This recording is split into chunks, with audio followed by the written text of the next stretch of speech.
In today's class, we will discuss about static members and static methods. First of all, static members.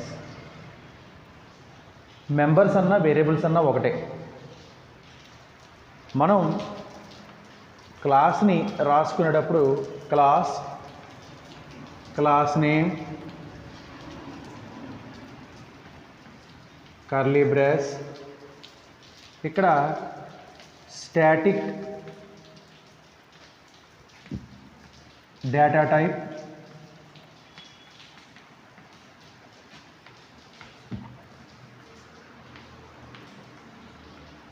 Members అని చెప్పి declare చేసినప్పుడు వీటిని మనం static members అంటాం. అంటే క్లాస్ డెఫినేషన్లో వేరియబుల్స్ని డిక్లేర్ చేసుకునేటప్పుడు ఆ వేరియబుల్స్కి ముందర స్టాటిక్ అనే కీవర్డ్ పెడితే కనుక అప్పుడు దాన్ని ఏమంటాం అంటే స్టాటిక్ మెంబర్స్ అంటాం.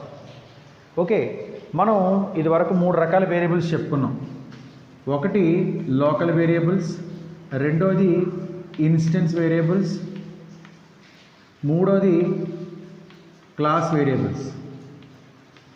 Local variable, instance variable,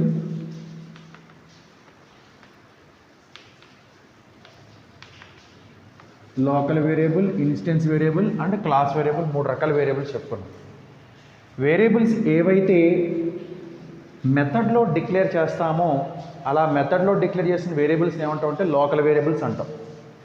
method లోపల డిక్లేర్ చేసుకుంటాం. మెథడ్స్ అంటే add, division, multiplication, display, area, ఇలాగా ఆ మెథడ్స్ లోపల డిక్లేర్ చేసుకున్నటువంటి వేరియబుల్స్ ఏవైతే ఉన్నాయో ఆ మెథడ్స్ లోపల డిక్లేర్ చేసుకున్న వేరియబుల్స్ని ఏమంటాం అంటే మనం స్టాటిక్ లోకల్ వేరియబుల్స్ అంటాం. ఇంకా ఇన్స్టెన్స్ వేరియబుల్స్ అంటే అర్థం ఏంటి? క్లాస్ లోపల డిక్లేర్ చేసి స్టాటిక్ అనే కీవర్డ్ లేకపోతే, క్లాస్ లోపల డిక్లేర్ చేసి స్టాటిక్ అనే కీవర్డ్ లేకపోతే అప్పుడు దాన్ని ఏమంటాం అంటే ఇన్స్టెన్స్ వేరియబుల్స్ అంటాం. అలా కాకుండా క్లాస్ లోపల డిక్లేర్ చేసి ఇన్స్టెన్స్ అనే కీవర్డ్, స్టాటిక్ అనే కీవర్డ్ పెడితే, క్లాస్ లోపల డిక్లేర్ చేసి స్టాటిక్ అనే కీవర్డ్ పెట్టామనుకోండి అప్పుడు ఏమవుతుందంటే క్లాస్ వేరియబుల్ అంటాం. ఓకే, వేరియబుల్నే మెంబర్ అని కూడా అంటుంటాం. సో ఇక్కడ మెథడ్స్ రాస్తాం మామూలుగా. Method definitions. Okay, method definitions అని మామూలుగా రాస్తాం. సో ఇలాగా వేరియబుల్స్ ఏవైతే వాటికి ముందర స్టాటిక్ అనే కీవర్డ్ పెడతామో అలా పెట్టినప్పుడు ఆ మెంబర్స్ని ఏమంటాం అంటే స్టాటిక్ మెంబర్స్ అంటాం. స్టాటిక్ మెంబర్స్ లేదా క్లాస్ వేరియబుల్స్. క్లాస్ వేరియబుల్స్నే మనం స్టాటిక్ మెంబర్స్ అని అంటుంటాం. క్లాస్ వేరియబుల్స్ని ఇంకో రకంగా ఏమంటాం అంటే స్టాటిక్ మెంబర్స్ అంటాం. ఇప్పుడు ఈ మామూలు ఇన్స్టెన్స్ వేరియబుల్స్కి క్లాస్ వేరియబుల్స్కి ఉండేటువంటి తేడా ఏంటి? ఉదాహరణకి నేను ఒక క్లాస్ డిక్లేర్ చేసుకున్నా, క్లాస్ ఏ అని చెప్పి. ఓకే, క్లాస్ ఏ అని చెప్పి డిక్లేర్ చేసుకున్నా. ఇందులో స్టాటిక్ ఇంట్ ఏ అన్నా నేను, స్టాటిక్ పెట్టకుండా ఇంట్ బి అన్నా నేను. స్టాటిక్ పెట్టి ఇంట్ ఏ అన్నాను, స్టాటిక్ పెట్టకుండా ఇంట్ బి అన్నాను నేను. ఓకే, నౌ ఇప్పుడు దీనికి నేను 3 ఆబ్జెక్ట్స్ని క్రియేట్ చేశాను. ఏమని? OBJ1, OBJ2, OBJ3, object 1, object 2, object 3 ఇలా క్రియేట్ చేసినప్పుడు ఇక్కడ ఏబీ ఉన్నాయి చూసారా? ఏబీలు అనేవి ముగ్గురికి ఇవ్వబడతాయి, ముగ్గురు ఉపయోగించుకోవచ్చు. ఇందులో బి మట్టుకి మాత్రం ఎవరి కాపీ వాళ్ళు మెయింటైన్ చేస్తారు బీకి సంబంధించి. ఇది ఇన్స్టెన్స్ వేరియబుల్ అంటాం. దీన్నేమో ఇన్స్టెన్స్ వేరియబుల్ అంటాం. దీని మటుకు క్లాస్ వేరియబుల్ అంటాం. క్లాస్ వేరియబుల్కి ఇన్స్టెన్స్ వేరియబుల్కి తేడా ఏంటంటే ఇక్కడ బి అనేటువంటిది ఏ ఆబ్జెక్ట్గా ఆబ్జెక్ట్ ఇండివిజువల్గా తన ఫామ్ క్రియేట్ అవుతుంటుంది. అంటే ఈ కాపీ దీని దగ్గర ఉంటుంది, దీని కాపీ దీని దగ్గర ఉంటుంది, దీని కాపీ దీని దగ్గర ఉంటుంది. ఎవరి బి వాళ్ళదే. కానీ ఏ అలా కాదు. ఏ అనేటువంటిది అందరికీ కూడా కామన్ ప్రాపర్టీ. ఏ అనేటువంటిది ఏంటంటే అందరికీ కూడా కామన్ ప్రాపర్టీ. ఇది ఏ అనేటువంటిది ఇప్పుడు for example a equal to 10 అని రాసామనుకోండి, ఈ 10 అనేటువంటి వాల్యూ ఆబ్జెక్ట్ 1 ఉపయోగించుకోగలుగుతుంది, ఆబ్జెక్ట్ 2 ఉపయోగించుకోగలుగుతుంది, ఆబ్జెక్ట్ 3 కూడా ఉపయోగించుకోగలుగుతుంది అనమాట. Okay, so it is a common property to object 1, object 2 అండ్ ఆబ్జెక్ట్ 3. ఓకే, ఏ అనేటువంటి వేరియబుల్ వాల్యూ లేదా ఏ అనేటువంటి వేరియబుల్ ఆబ్జెక్ట్ 1కి, ఆబ్జెక్ట్ 2కి, ఆబ్జెక్ట్ 3కి మూడిటికి కూడా కామన్గా ఉపయోగపడగలుగుతుంది అనమాట. Common property, same copy maintain అవుతుంది. కానీ ఇక్కడ అలా కాదు, బి 10 ఉంది, దీనికి 20 ఉండొచ్చు, దీనికి 30 ఉండొచ్చు అనమాట. ఎవరి బి కాపీ వాళ్ళు మెయింటైన్ అవుతూ ఉంటుంది అనమాట దీంట్లో. ఓకే, సో ఏనేమన్నా ఉంటే క్లాస్ వేరియబుల్ అండి, ఇది క్లాస్ ప్రాపర్టీ అనమాట. కానీ బి మట్టుకి ఎవరి కాపీ వాళ్ళు మెయింటైన్ అవుతుంటుంది, ఇది ఇన్స్టెన్స్ వేరియబుల్ అవుతుంది. క్లాస్ వేరియబుల్కిను ఇన్స్టెన్స్ వేరియబుల్కి తేడా ఇది. Here class variable is also called as static member. Class వేరియబుల్ని ఏమంటామండి, స్టాటిక్ మెంబర్ అంటాం. Okay, so this is about static member. A variable అయితే ముందు స్టాటిక్ అనే కీవర్డ్ అసైన్ చేస్తామో ఆ వేరియబుల్ని ఏమంటామంటే స్టాటిక్ మెంబర్ అంటాం. ఆ వేరియబుల్ని ఏమంటామండి, స్టాటిక్ మెంబర్ అంటాం. అలా కాకుండా స్టాటిక్ అనే కీవర్డ్ పెట్టకపోతే అప్పుడు ఏమవుతుందంటే ఇన్స్టెన్స్ వేరియబుల్ అవుతుంది. ఇన్స్టెన్స్ వేరియబుల్ అంటే ఎవరి కాపీ వాళ్ళకి మెయింటైన్ అవుతూ ఉంటుంది. కానీ క్లాస్ వేరియబుల్ అయితే కామన్ ప్రాపర్టీ అనమాట. ఇప్పుడు ఆబ్జెక్ట్ 1 ఏ వాల్యూ డిస్ప్లే చేస్తే అనుకోండి 10 వస్తుంది, ఆబ్జెక్ట్ 2 కూడా 10, ఆబ్జెక్ట్ 3కి కూడా 10, ముగ్గురికి కూడా ఇండివిజువల్గా 10 అనే వాల్యూ ఉంటుంది. ఇన్ కేస్ ఆబ్జెక్ట్ 3 ఈ 10ని 11 చేసింది అనుకోండి, ఆటోమేటిక్గా ఇక్కడ కూడా 11 అయిపోతుంది. అంటే ఎవరైనా సరే ఈ క్లాస్ వేరియబుల్ని అప్డేట్ చేయొచ్చు. అప్డేట్ అయితే ఆ ఎఫెక్ట్ కామన్గా అందరికీ ఉంటుంది. సో ఇది దీంట్లో క్లాస్ వేరియబుల్కి ఉండేటువంటి డిఫరెన్స్ అనమాట. నౌ మరి స్టాటిక్ మెథడ్ అంటే ఏంటి? మెథడ్కి ముందు మనం స్టాటిక్ అనే కీవర్డ్ అసైన్ చేస్తే, మెథడ్కి ముందు స్టాటిక్ అనే కీవర్డ్ అసైన్ చేస్తే అప్పుడు దాన్ని ఏమంటాం అంటే స్టాటిక్ మెథడ్ అంటాం. మనం జావాలో ఫస్ట్ చెప్పుకునేటప్పుడు ఒక విషయం చెప్పాం, పబ్లిక్ స్టాటిక్ వాయిడ్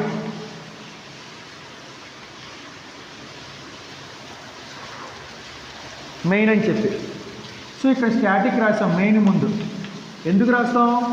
ఏ మెథడ్కి అయితే ముందు స్టాటిక్ అనే కీవర్డ్ అసైన్ చేస్తామో ఆ మెథడ్ని ఎగ్జిక్యూట్ చేయడానికి ఆబ్జెక్ట్ అవసరం లేదు, ఆ మెథడ్ని కాల్ చేయడానికి ఆబ్జెక్ట్ అవసరం లేదు. సో మెథడ్కి ముందుగా స్టాటిక్ అనే కీవర్డ్ని అసైన్ చేసినప్పుడు ఆ మెథడ్ని ఎగ్జిక్యూట్ చేయడానికి లేదా ఆ మెథడ్ని కాల్ చేయడానికి ఆబ్జెక్ట్ యొక్క అవసరం లేదు. అలాంటి వాటిని ఏమంటాం అంటే స్టాటిక్ మెథడ్స్ అంటాం. Okay, so that is the difference between static member and static method. So whenever you assign static keyword before the method definition, then that method directly can executed by its class. No need to create any object. Object create చేయవలసినటువంటి అవసరం లేకుండా ఆ మెథడ్ని క్లాసే call చేస్తుంది అనమాట. క్లాసే call చేయగలిగేటువంటి possibility ఉంది. అందు గురించే మనం మెయిన్ ముందు ఏం పెడతాం? స్టాటిక్ పెడతాం. మెయిన్ ముందు ఎప్పుడైతే స్టాటిక్ అనే కీవర్డ్ పెట్టామో ఆ మెయిన్ మెథడ్ని ఎగ్జిక్యూట్ చేసుకోవడానికి ఆబ్జెక్ట్ అవసరం లేదు, డైరెక్ట్గా క్లాసే కాల్ చేసుకోగలుగుతుంది. అలాంటి పాసిబిలిటీని ఏమన్నా అంటే స్టాటిక్ మెథడ్స్ అన్నాం. దీని గురించి ఒక ప్రోగ్రామ్ చూద్దాం.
ఇక్కడ మనం ఒక క్లాస్ తీసుకున్నాం, స్టాటిక్ అనేటువంటి class.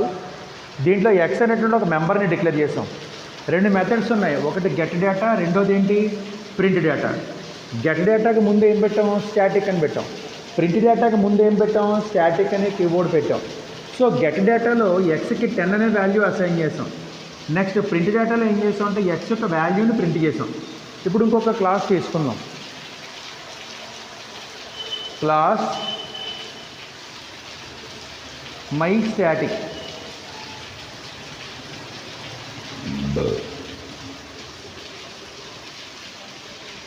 Public static void main ring args. Now ఇప్పుడు చూడండి, గెట్ డేటాకి ముందు ఏం పెట్టాం, స్టాటిక్ అనేటువంటి కీవర్డ్ పెట్టాం. ప్రింట్ డేటాకి ముందు ఏం పెట్టాం, స్టాటిక్ అనే కీవర్డ్ పెట్టాం. సో ఈ రెండు మెథడ్స్ని ఎగ్జిక్యూట్ చేయాలంటే కనుక స్టాటిక్ అనేటువంటి క్లాస్కి ఆబ్జెక్ట్ అవసరం లేదు. ఎందుకంటే గెట్ డేటాకి ముందేముంది, స్టాటిక్. ప్రింట్ డేటాకి ముందేముంది, స్టాటిక్ ఉంది. కాబట్టి డైరెక్ట్గా క్లాసే దాన్ని ఎగ్జిక్యూట్ చేయగలుగుతుంది. క్లాస్ పేరు ఏంటి, static. Static dot get data, static dot print data. అయిపోయింది అంతే. సో ఇదివరకు ఏం చేసేవాళ్ళం అంటే మనం గెట్ డేటా అనేటువంటి క్లాస్ మెథడ్ కలిగిన క్లాస్కి ఆబ్జెక్ట్ క్రియేట్ చేసేవాళ్ళం. ఆబ్జెక్ట్ క్రియేట్ చేసి ఆబ్జెక్ట్ ఉపయోగించి గెట్ డేటా అనే మెథడ్ని కాల్ చేసేవాళ్ళం. ఇక్కడ ప్రింట్ డేటాకి కూడా ఎగ్జిక్యూట్ చేయాలంటే ప్రింట్ డేటా కలిగిన క్లాస్కి ఆబ్జెక్ట్ క్రియేట్ చేసి ఆబ్జెక్ట్ ఉపయోగించి మెథడ్ని ఎగ్జిక్యూట్ చేసేవాళ్ళం. కానీ ఎప్పుడైతే ఒక మెథడ్కి ముందు స్టాటిక్ అని పెట్టామో, అలా పెట్టడం వల్ల అడ్వాంటేజ్ అంటే ఆ మెథడ్ని ఎగ్జిక్యూట్ చేయాలి అంటే కనుక ఆ క్లాస్కి ఆబ్జెక్ట్ అవసరం లేదు, డైరెక్ట్గా ఆ క్లాసే వచ్చి మెథడ్ని ఎగ్జిక్యూట్ చేస్తుంది. ఇక్కడ గెట్ డేటా కలిగిన క్లాస్ ఏది, స్టాటిక్. కాబట్టి static dot get data. Print data కలిగిన క్లాస్ ఏది, static. Static dot print data. So ఎప్పుడైతే ఒక మెథడ్కి ముందు స్టాటిక్ అనే కీవర్డ్ పెట్టామో ఆ మెథడ్ని ఎగ్జిక్యూట్ చేయాలంటే కనుక ఆ క్లాస్కి ఆబ్జెక్ట్ క్రియేట్ చేయాల్సిన అవసరం లేకుండా డైరెక్ట్గా ఆ క్లాసే ఆ మెథడ్ని ఎగ్జిక్యూట్ చేయగలిగేటువంటి పాసిబిలిటీ ఉంటుంది. అందుగురించే దీన్ని ఏమంటామంటే స్టాటిక్ మెథడ్స్ అంటాం. So finally a static method is a method which no need to execute by object of its class. It can be executed by directly its class. ఆ క్లాస్ ద్వారా డైరెక్ట్గానే execute కాబడుతుంటుంది. అది దీంట్లో ఉండేటువంటి అడ్వాంటేజ్ అనమాట. So this is about static methods. ఇవి static methods. In this program we will learn about the static members. Static మెంబర్స్ని ఎలా ఉపయోగించాలి, అది ఎలా వర్క్ అవుతుంది అనేటువంటిది ఈ ప్రోగ్రాంలో మనకు తెలుస్తుంది. ఇప్పుడు ఇందులో రెండు క్లాసులు తీసుకున్నాం. ఒకటి స్టాటిక్ మెంబర్స్, స్టాటిక్ మెంబర్ అనే క్లాస్ ఒకటి, రెండోది మై క్లాస్ అనేటువంటిది ఒక క్లాస్ ఒకటి. మై క్లాస్ అనేటువంటి ఒక క్లాస్ ఒకటి. రెండు క్లాసులు తీసుకున్నాం. Static member and my class అనేటువంటి ఒక క్లాస్, రెండు క్లాసులు తీసుకున్నాం. ఇందులో చూడండి, నేను ఏ అనేటువంటి ఒక వేరియబుల్ తీసుకున్నాను. ఎప్పటి వరకు మనం వేరియబుల్స్కి ముందర స్టాటిక్ ఇప్పటిదాకా పెట్టనంత వరకు కూడా అవి ఏమవుతాయంటే ఇన్స్టెన్స్ వేరియబుల్స్ మాత్రమే అవుతాయి. కానీ ఇప్పుడు మనం అసైన్ చేసిన తర్వాత ఇవి ఏమవుతాయంటే స్టాటిక్ మెంబర్స్ అవుతాయి లేదా క్లాస్ వేరియబుల్స్ అవుతాయి. ఇక్కడ ఏ అనేటువంటిది ఏమవుతుందంటే క్లాస్ వేరియబుల్ అవుతుంది.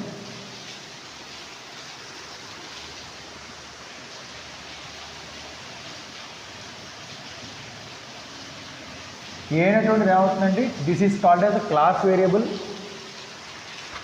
ఓకే, సో ఎందుకు అంటే వేరియబుల్కి ముందు ఏం పెట్టాము, స్టాటిక్ అనే కీవర్డ్ పెట్టాం కదా, క్లాస్ వేరియబుల్ అవుతుంది. ఏంటి స్టాటిక్ పెట్టడానికి పెట్టిన దానికి గల డిఫరెన్స్ ఏంటంటే, ఇప్పుడు చూడండి, ఇక్కడ మూడు మెథడ్స్ తీసుకున్నాం. Get data, increment, print data, మూడు మెథడ్స్ తీసుకున్నాం. గెట్ డేటాలోనేమో ఏకి 10 అనే వాల్యూ ఇచ్చాం.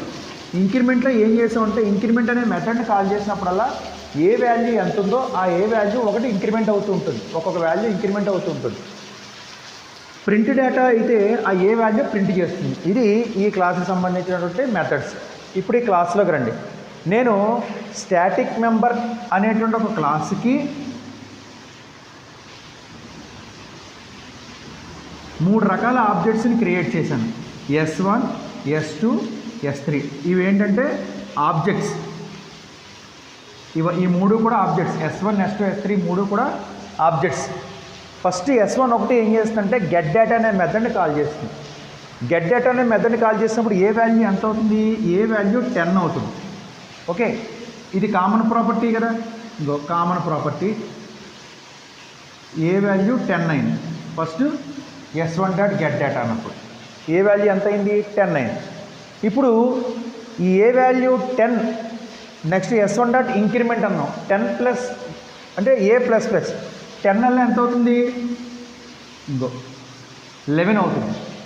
10 ఎంత అవుతుందంటే 11 అవుతుంది. S1 డాట్ ప్రింట్ డేటా అన్నప్పుడు ఏ వాల్యూ ఎంత ప్రింట్ అవుతుంది?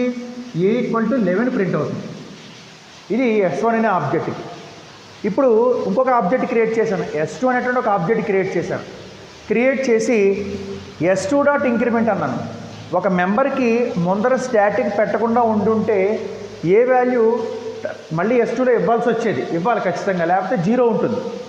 కానీ ముందర స్టాటిక్ పెట్టడం వలన ప్రస్తుతం ఏ వాల్యూ ఎంత అవుతుందో అదే వాల్యూని S2, S3 కూడా షేర్ చేసుకుంటాయి. అంటే ఒక కామన్ మెంబర్, ఆ మెంబర్కి సంబంధించిన వాల్యూ ఒక క్లాస్కి ఎన్ని ఆబ్జెక్ట్స్ అయితే ఉన్నాయో అన్ని ఆబ్జెక్ట్స్ కూడా కామన్గా షేర్ చేసుకుంటాయి. అంటే ఇది క్లాస్ యొక్క వేరియబుల్ అనమాట. అందులో దీన్ని క్లాస్ వేరియబుల్ అన్నాం. దీని క్లాస్కి సంబంధించిన వేరియబుల్. అందువలన అన్ని ఆబ్జెక్టులకి కూడా సేమ్ వాల్యూ షేర్ చేయబడుతుంటుంది. S2 అనే ఆబ్జెక్ట్ క్రియేట్ చేశాను. S2 డాట్ ఇంక్రిమెంట్ అన్నాను. అప్పటి వరకు ఏ వాల్యూ ఎంత? 11. ఇప్పుడు S2 డాట్ INCN ఏ ప్లస్ ప్లస్ అన్నాను. ఏ వాల్యూ ఎంత అవుతుంది? 12 అవుతుంది. ఏ వాల్యూ 11 పోయి 12 అవుతుంది. ఇప్పుడు S2 డాట్ ప్రింట్ డేటా అంటే ఏ వాల్యూ ఎంత ప్రింట్ అవుతుంది? 12 ప్రింట్ అవుతుంది. ఏ వాల్యూ ఎంత ప్రింట్ అవుతుందంటే it prints 12 value.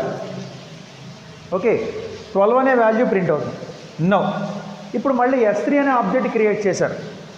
Okay, S3 అనే ఆబ్జెక్ట్ ఏం చేస్తుందంటే S3 డాట్ ఇంక్రిమెంట్ అన్నాం. ఇప్పటివరకు ఏ వాల్యూ ఎంత ఉంది? 12 ఉంది. అదే 12 వాల్యూ ప్లస్ ఉన్నప్పుడు ఎంత అవుతుంది? 13 అవుతుంది. ఓకే, సో ఇప్పుడు S3 డాట్ ప్రింట్ డేటా అన్నప్పుడు ఏ వాల్యూ ఎంత ప్రింట్ అవుతుంది? 13 ప్రింట్ అవుతుంది. ఏ వాల్యూ ఎంత అండి? 13 ప్రింట్ అవుతుంది అనమాట. సో ఇక్కడ S1 దగ్గర ఏమో వాల్యూ 11 ఉంది, S2 ఏమో 12 చేసింది, S3 ఏమో 13 చేసింది. అంటే సేమ్ ఏ వాల్యూ నెక్స్ట్ ఆబ్జెక్ట్స్ కూడా షేర్ చేయబడుతుంది అనమాట. ఇది స్టాటిక్ మెంబర్స్ అంటారు దీన్నే. అర్థమైందా? మామూలు మెంబర్స్కి స్టాటిక్ మెంబర్స్కి తేడా ఏంటంటే, మామూలు మెంబర్స్ ఇప్పుడు ఇదే ప్రోగ్రాంలో మనం ఇంట్ బి అని డిక్లేర్ చేశాను. ప్రస్తుతం వాడలేదు, బి అని డిక్లేర్ చేశాను. అప్పుడు ఏం జరుగుతుందంటే బి కంటూ ఇండివిజువల్ కాపీ మెయింటైన్ అవుతుంటుంది అనమాట. బీకి సంబంధించి తన ఇండివిజువల్ కాపీ తను మెయింటైన్ చేస్తూ ఉంటుంది. ఏ ఆబ్జెక్ట్కి సంబంధించిన కాపీ ఇండివిజువల్ బి మెయింటైన్ అవుతుంది. కానీ ఏ చూడండి ఏమైంది? S1, S2, S3 3 ఆబ్జెక్ట్లకి కూడా కామన్గా ఇవ్వడం జరిగిందనమాట. సో ఈ static members and static methods అనే కాన్సెప్ట్ తీసుకుంటే ఏదైనా ఒక మెంబర్కి, అది కూడా ఎక్కడ డిక్లేర్ చేసిన మెంబర్కి, క్లాసు లోపల డిక్లేర్ చేసిన మెంబర్కి ముందర స్టాటిక్ అనే కీవర్డ్ పెట్టినప్పుడు దాన్ని స్టాటిక్ మెంబర్ అని కానీ లేదా క్లాస్ వేరియబుల్ అని కానీ అంటుంటాము.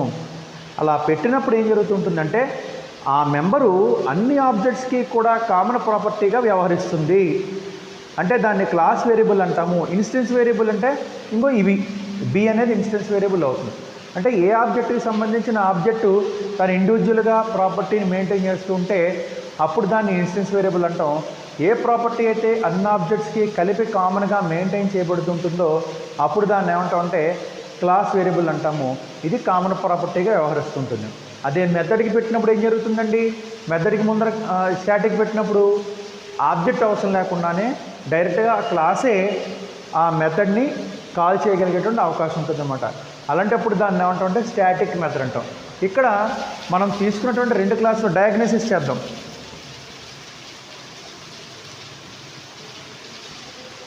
Diagnosis class instance variable or class variable, method local variable. ఏ క్లాస్ ఉంది? Static member.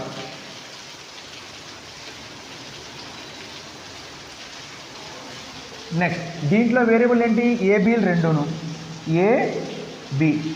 ఏ ఏమో క్లాస్ వేరియబుల్, బి ఏమో ఇన్స్టెన్స్ వేరియబుల్. దీంట్లో మెథడ్స్ ఏమున్నాయి, get data, increment, print data.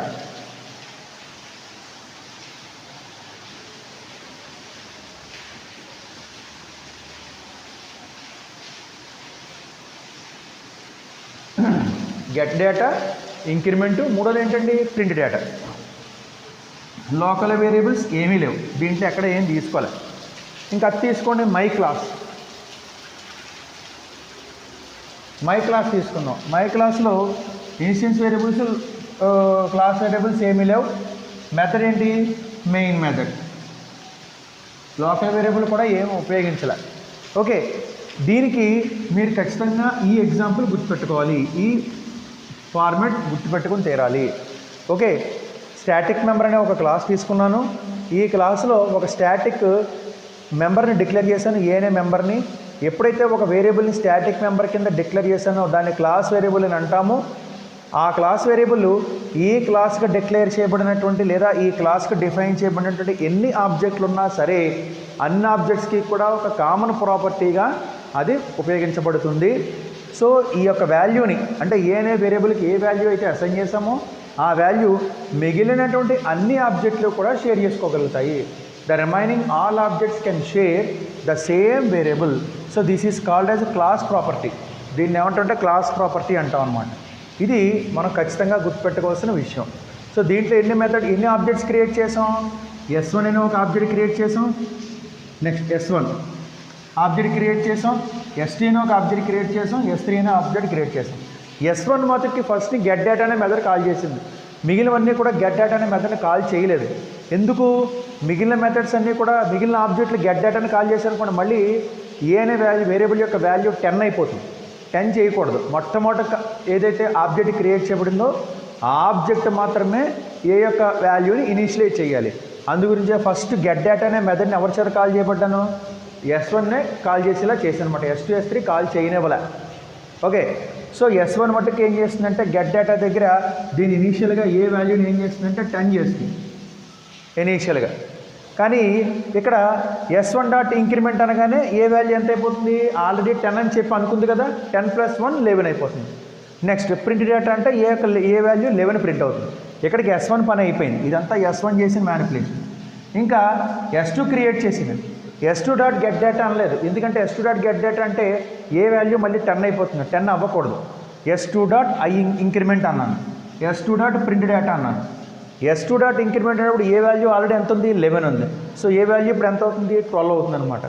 Now ఈసారి S3 క్రియేట్ చేసి S3 డాట్ ఇంక్రిమెంట్ అన్నాను, ఏ వాల్యూ 12 ఉంది, 12 వల్ల 13 అవుతుంది, అది ప్రింట్ చేస్తుంది అనమాట. సో ఇది స్టాటిక్ మెథడ్ మెంబర్ గురించినటువంటి ఎగ్జాంపుల్ అనమాట. ఏ వేరియబుల్ అయితే అన్ని ఆబ్జెక్టులకి కామన్ ప్రాపర్టీగా వ్యవహరిస్తుందో దాన్ని స్టాటిక్ మెంబర్ అన్నాము. ఏ మెథడ్కి అయితే ముందర స్టాటిక్ అనేటువంటి కీవర్డ్ని అసైన్ చేసామో ఆ మెథడ్ని ఎగ్జిక్యూట్ చేయడానికి ఆబ్జెక్ట్ అవసరం లేదు, డైరెక్ట్గా ఆ మెథడ్ కలిగినటువంటి క్లాసే కాల్ చేయబడుతుంటుంది. అది దాంట్లో ఉండే facility. So that's about static members and static methods. Thank you.